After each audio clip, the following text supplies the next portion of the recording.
तो चलिए स्टार्ट करते हैं और बात करते हैं कैलिब्रेशन मास्टर प्लान की। बट सबसे पहले कैलिब्रेशन होता क्या है और एक बिल्कुल सिंपल वे में मैं आपको इसकी डेफिनेशन समझाने की कोशिश करता हूं। तो कैलिब्रेशन क्या होता है? देखिए, कैलिब्रेशन को अगर सिंपल वे में बोलें तो फार्मा इंडस्ट्री के अंदर यूज होने वाले वो सारे इक्विपमेंट, चाहे वो पैकेजिंग के अंदर हो, चाहे वो प्रोडक्शन के अंदर हो, चाहे वो क्यूसी के अंदर हो, जो भी इंस्ट्रूमेंट ऑटोमेटिकली ऑपरेटेड है और साथ ही साथ जो कि सॉफ्टवेयर के द्वारा हैंडल किए जाते हैं, उन सारे इंस्ट्रूमेंट की रेगुलर बेसिस पे चेकिंग की जाती है और ये चेक किया जाता है कि वो उस पर्टिकुलर टेस्टिंग के लिए सूटेबल है कि नहीं है। ये चेकिंग जो होती है वो डिफरेंट डिफरेंट फिनोमिना में होती है, उनके हर पार्ट्स को प्रॉपरली चेक किया जाता है। ये सारी टेस्टिंग प्रोसीजर जो होते हैं वो एसओपी मतलब स्टैंडिंग ऑपरेटिंग प्रोसीजर जो होता है वो पहले से डेवलप्ड होता है। उसी ऑपरेटिंग स्टैंडर्ड ऑपरेटिंग प्रोसीजर को फॉलो करके इन इंस्ट्रूमेंट्स की चेकिंग की जाती है और फर्दर डिटर्मिनेशन के लिए या फर्दर चेकिंग के लिए उन सारी चेकिंग के जितने भी रिकॉर्ड्स होते हैं, जो भी रिजल्ट्स होते हैं, वो डॉक्यूमेंट करके रख लिए जाते हैं। तो ये होता है कैलिब्रेशन। साथ ही साथ मैंने साइड में मैं आपको स्लाइड भी दिखाता जाऊंगा, तो अगर आपको नोट्स बनाने हो तो आपको काफी इजी हो जाएगा। तो यहाँ साइड में स्लाइड भी चलती रहेगी, तो आप वीडियो को पुश करके उस स्लाइड के अंदर वो नोट डाउन भी कर सकते हैं वो डेफिनेशन को। तो अब हम ये समझते हैं कि कैलिब्रेशन से हमको फायदा क्या होता है। देखिए, कैलिब्रेशन से जो फायदा होता है तो मैंने कुछ पॉइंट्स लिखे हैं। सबसे पहले एक्यूरेसी और प्रिसीशन। हम अपने इंस्ट्रूमेंट की एक्यूरेसी और प्रिसीशन को प्रॉपरली चेक कर लेते हैं। एक्यूरेसी और प्रिसीशन क्या होता है, तो इसके लिए मैंने पहले से एक वीडियो बना रखा है, तो वो वीडियो देख के आप ये समझ सकते हैं कि एक्यूरेसी और प्रिसीशन क्या होता है। तो वो वीडियो देख लेंगे तो आपको बिल्कुल सिस्टमैटिक वे में क्लियर हो जाएगा कि एक्यूरेसी प्रिसीशन क्या होता है। दूसरा पॉइंट है हाईएस्ट लेवल ऑफ कॉन्फिडेंस। जब ये कैलिब्रेशन टेस्ट परफॉर्म हो जाता है तो एक तरीके से हमारे अंदर एक कॉन्फिडेंस, मतलब जो भी एनालिस्ट है या जो भी उसके ऊपर वर्क कर रहा है इंस्ट्रूमेंट के ऊपर, उसके अंदर एक कॉन्फिडेंस डेवलप होता है कि उसके इंस्ट्रूमेंट जो है वो प्रॉपरली वर्क कर रहा है और इंस्ट्रूमेंट के अंदर किसी भी टाइप की प्रॉब्लम नहीं है। तो उस जो एनालिस्ट होता है या जो भी इंस्ट्रूमेंट को ऑपरेटर होता है उसके अंदर एक कॉन्फिडेंस जनरेट होता है। ठीक है। उसके अलावा तीसरा है स्टिल फिट, मतलब इंस्ट्रूमेंट की फिटनेस। जैसे एक एथलीट की फिटनेस चेक की जाती है, वैसे ही कैलिब्रेशन के द्वारा एक इंस्ट्रूमेंट की फिटनेस चेक की जाती है कि वो प्रॉपरली वर्क कर रहा है कि नहीं कर रहा है। देखिए, स्टिल फिटनेस क्यों चेक की जाती है?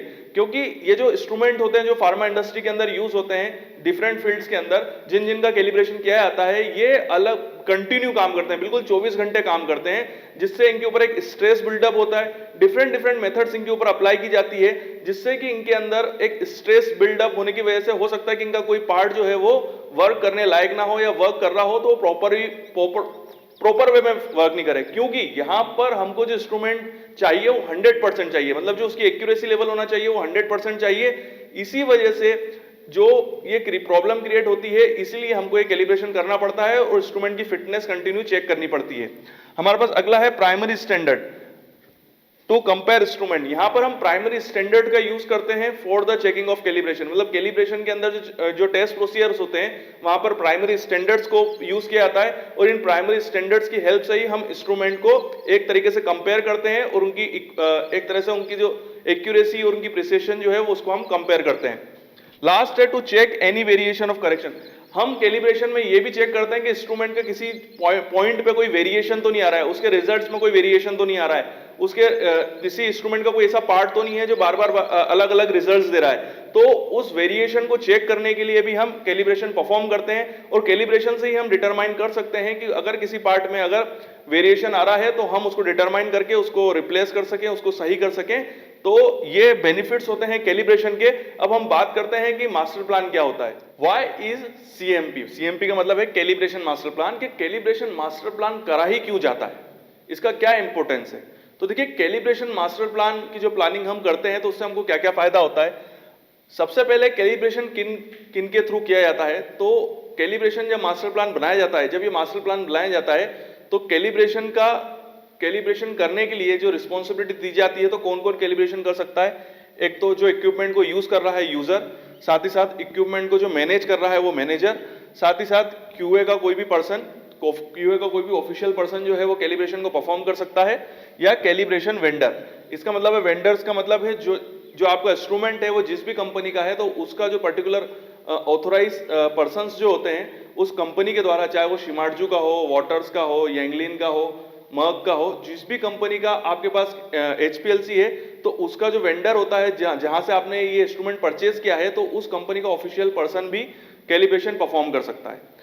दूसरी चीज calibration vendor compliance. Calibration vendor मतलब जहां से भी आपने ये इंस्ट्रूमेंट परचेज किया है जिस भी कंपनी का, वो उसको साथ में इस मास्टर प्लान के अंदर रखा जाता है। तो कई बार ऐसा होता है कि अगर आपको कैलिब्रेशन में ये पता चलता है कि आपका ये वाला पार्ट जो है इंस्ट्रूमेंट का वो प्रॉपरली वर्क नहीं कर रहा है, तो आप क्या कर सकते हैं कि वेंडर्स को वो सारी इंफॉर्मेशन दे सकते हैं, जिससे वेंडर्स जो होगा वो उस पर्टिकुलर पार्ट को का नया आपको प्रोवाइड करवा देगा और वो चेंज भी कर सकता है उस पर्टिकुलर पार्ट को। जैसे कहीं कॉलम में प्रॉब्लम आ रही है या डिटेक्टर के अंदर कोई प्रॉब्लम आ रही है या पंप के अंदर प्रेशर प्रॉपर जनरेट नहीं हो पा रहा है, तो वेंडर्स अगर साथ में प्रेजेंट रहेगा या वेंडर को आप रिपोर्ट सबमिट कर देंगे, तो आपको वहीं के वहीं सही आपका इंस्ट्रूमेंट के अंदर जो भी चेंजेस है वो वहां पर परफॉर्म हो जाएंगे। वेंडर की अब हम बात करते हैं लेबलिंग। तो एक लेबलिंग, जब हमारा कैलिब्रेशन कंप्लीट हो जाता है तो हम अपने इंस्ट्रूमेंट पे लेबलिंग कर देते हैं। इस लेबलिंग का क्या इंपॉर्टेंस है, थोड़ा मोटे मोटे शब्दों में बता दूं कि लेबलिंग के अंदर वो सारी इंफॉर्मेशन होती है कैलिब्रेशन से रिलेटेड इंस्ट्रूमेंट के बारे में,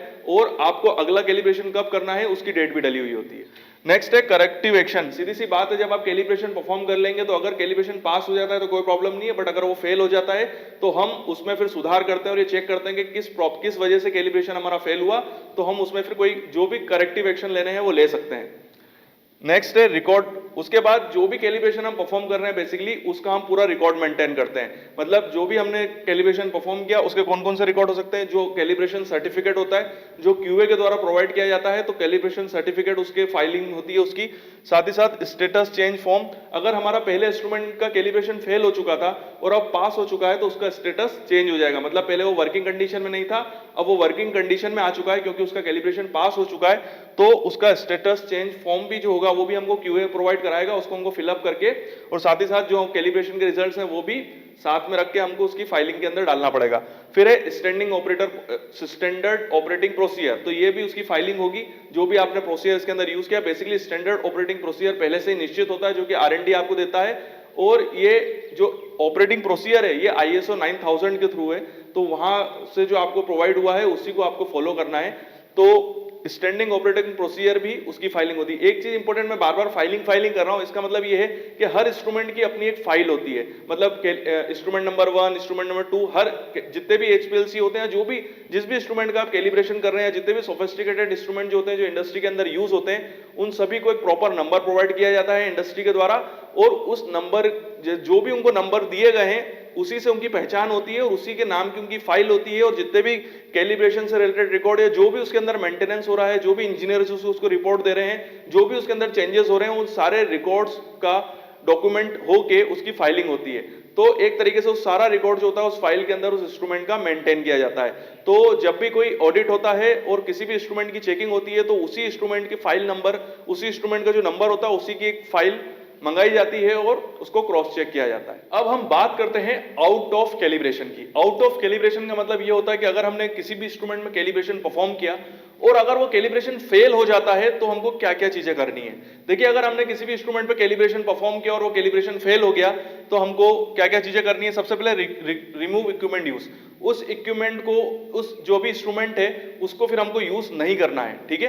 तो वो इंस्ट्रूमेंट जो होगा वो एज इट इज उसके ऊपर लेबलिंग हो जाएगी कि इसका कैलिब्रेशन फेल हो चुका है और आप इसको यूज नहीं कर सकते हैं, तो आपको उसको अब यूज नहीं करना है क्योंकि उसका कैलिब्रेशन फेल हो चुका है। नेक्स्ट प्रोसीजर क्या होगा, इन्वेस्टिगेट। उसकी इन्वेस्टिगेशन स्टार्ट होगी। इन्वेस्टिगेशन में आपको ये देखना है कि जो उसका कैलिब्रेशन परफॉर्म हुआ था उसके टेस्ट रिजल्ट्स देखने हैं, और उसमें आपको ये देखना है कि कौन सा टेस्ट ऐसा था जिसकी वजह से कैलिब्रेशन फेल हुआ। मतलब ये कौन सा टेस्ट था जो फेल हो चुका है और जिसकी वजह से ये कैलिब्रेशन फेल हुआ है। तो आपको वो जो टेस्ट होगा वो किसकी वजह से फेल हुआ है, क्या वो डिटेक्टर की वजह से फेल हुआ है, क्या वो इंजेक्टर की वजह से फेल हुआ है, क्या वो पंप की वजह से फेल हुआ है, तो फर्दर आपको वो चेंजेस उसके अंदर लाने पड़ेंगे। या तो नया डिटेक्टर लाना पड़ेगा, नया पंप उसमें चेंज करना पड़ेगा, तो आपको इन्वेस्टिगेट करना पड़ेगा और रीजन लिखना पड़ेगा। तो उसमें जो सर्टिफिकेट होता है कैलिब्रेशन सर्टिफिकेट, उसी में हमको ये रीजन लिखना पड़ता है कि यहाँ पर जो रिजल्ट जो फेल हुआ है वो क्यों हुआ है, किस वजह से हुआ, उसका रीजन लिखना पड़ता है। नेक्स्ट है इंपैक्ट ऑफ प्रोडक्ट क्वालिटी। देखिए, इंपैक्ट ऑफ प्रोडक्ट क्वालिटी का मतलब ये होता है कि हम यहाँ पर कई बार ऐसा भी होता है कि अगर किसी इंस्ट्रूमेंट का कैलिब्रेशन फेल हो चुका है तो उससे पहले, मतलब उससे 6-7 दिन पहले तक जो ड्रग्स उस इंस्ट्रूमेंट पे टेस्ट की गई थी या उस एचपीएलसी पे जिस भी प्रोडक्ट की टेस्टिंग की गई थी, वो टेबलेट हो, सायरप हो, इंजेक्शन हो, तो उनका हम उनकी क्वालिटी को चेक करते हैं कि ऐसा तो नहीं है कि यहाँ पर ये इंस्ट्रूमेंट पहले से ही फेल्ड कंडीशन में था और हम इसके ऊपर टेस्ट लगाए जा रहे थे और ड्रग जो थी वो पास होती जा रही थी। तो हमको फर्दर जो इंस्ट्रूमेंट जो प्रॉपरली अभी वर्क कर रहे हैं उन इंस्ट्रूमेंट पे हमको इन ड्रग्स की टेस्टिंग फिर से परफॉर्म करनी पड़ती है और चेक करना पड़ता है कि ये प्रॉपरली एक्यूरेट या इनकी क्वालिटी सही है कि नहीं है या प्योर है कि नहीं है। तो हमको उन प्रोडक्ट्स की जो कि फर्दर चेकिंग हो चुकी है पहले, मतलब कैलिब्रेशन करने से पहले, उन सभी प्रोडक्ट की फिर से चेकिंग करनी पड़ती है। नेक्स्ट है अनइन्वेस्टिगेट डॉक्यूमेंट। यहां पर जो भी इन्वेस्टिगेशन परफॉर्म होगी, जो भी प्रोसीजर यूज होगा, जितने भी हमारे पास यहाँ डॉक्यूमेंट लगेंगे, क्योंकि जब आप कैलिब्रेशन एक बार फेल हो गया तो हम रीकैलिब्रेशन करेंगे। ये रीकैलिब्रेशन एक लंबी प्रोसेस है जिसको मैं एक अलग वीडियो में आपको समझाऊंगा, बट मैं आपको बताना चाहता हूं कि ये कैलिब्रेशन प्रोसेस जो होती है काफी लंबी प्रोसेस होती है। तो इस जितनी भी ये प्रोसेसर ये होगी, ये जितनी प्रोसीजर्स फॉलो होंगी, ये जितने भी इन्वेस्टिगेशंस होंगी, इनके जितने भी डॉक्यूमेंट होंगे, ये भी उस इंस्ट्रूमेंट की फाइल में जाके लग जाएंगे, जिससे कि फर्दर जब बाद में जब इस इंस्ट्रूमेंट की चेकिंग की जाएगी या ऑडिट की जाएगी तो उस फाइल के थ्रू ही हम पता लगा सकते हैं कि यहाँ पर जो कैलिब्रेशन हुआ था, जो फेल हो चुका था इस इंस्ट्रूमेंट का, तो हमने क्या एक्शन लिए और फिर ये एक्शन लेने के बाद ये कैलिब्रेशन फिर से कैसे पास हो गया और ये इंस्ट्रूमेंट फिर से कैसे रीयूज में आने लगा। तो इसीलिए यहां पर जो भी प्रोसेस होगी आउट ऑफ कैलिब्रेशन के बाद, जब भी इंस्ट्रूमेंट को हम सही करेंगे या जो भी हम इसमें एक्शन लेंगे कंपनी के द्वारा, उन सभी प्रोसीजर्स को फाइल के थ्रू या डॉक्यूमेंट के थ्रू हम डॉक्यूमेंट करेंगे और उस इंस्ट्रूमेंट की जो फाइल बनी हुई है उसके अंदर हम इसको डॉक्यूमेंट करते जाएंगे, जो कि हमको आगे हेल्प करेगी। तो मैं आशा करता हूं कि आपको कैलिब्रेशन मास्टर प्लान पूरा इजीली और सिस्टमेटिक वे में समझ में आ गया होगा। फिर भी अगर आपको कोई डाउट है, कोई चीज समझ में नहीं आई है, तो आप मुझे कमेंट बॉक्स में क्वेश्चन पूछ सकते हैं, मैं जरूर आपके क्वेश्चंस का जवाब दूंगा। वीडियो देखने के लिए थैंक यू वेरी मच और यूं ही बने रहिए मेरे साथ। एक इंपॉर्टेंट इंफॉर्मेशन कि अगर आप भी इन इंस्ट्रूमेंट पे ट्रेनिंग करना चाहते हैं तो you are most welcome in our institute. Institute का एड्रेस और सारी इंफॉर्मेशन, चाहे वो ईमेल आईडी हो या चाहे उसका मोबाइल नंबर हो हमारा, वो सभी हमने डिस्क्रिप्शन बॉक्स में दिया हुआ है। आप हमसे डायरेक्टली कांटेक्ट कर सकते हैं और अगर आपकी कोई क्यूरी है तो वो भी आप हमको बता सकते हैं। साथ ही साथ अगर आप कुछ ऐसे प्रोजेक्ट्स वर्क से जुड़े हुए हैं, कोई पीएचडी वर्क से जुड़े हुए हैं, या आप कोई ऐसे कोर्स से जुड़े हुए हैं जहां पर आपको इन इंस्ट्रूमेंट्स की रिक्वायरमेंट है, या आपके पास कुछ ऐसे सैंपल हैं जो इस पर्टिकुलर इंस्ट्रूमेंट्स पे ही रन हो सकते हैं बट वो आपके पास अवेलेबल नहीं है, तो हमारा इंस्टीट्यूट ऐसी कंसल्टेंसी सर्विस भी प्रोवाइड कराता है और उससे रिलेटेड इंफॉर्मेशन भी हमने हमारे लिंक बॉक्स के अंदर और डिस्क्रिप्शन बॉक्स के अंदर आपको प्रोवाइड कराई है। तो बने रहिए हमारे साथ और हमारा वीडियो देखते रहिए।